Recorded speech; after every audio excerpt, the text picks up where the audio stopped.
Hello' guys, কি খবৰ? Good morning. এতিয়া বাজিছে 8:30। আজি বহুত বেয়া ঘটনা এটা হ'ল।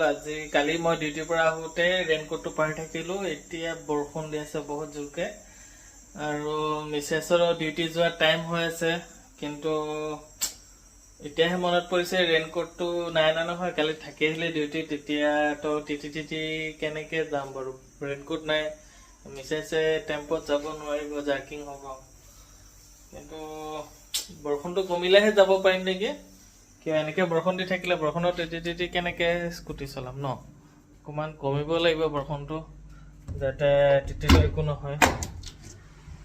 কালি ৰাতিপুৱা চাগে বৰষুণ দি আছে নেকি? চাওক না, একদম দেখাই দিছোঁ বাৰু। পানী হৈ আছে চব পিনে পানী একদম। চাওক, এইটো চাওক, কণ্টিনিউ বৰষুণ দি আছে, ৰখা নাম চাম নাই।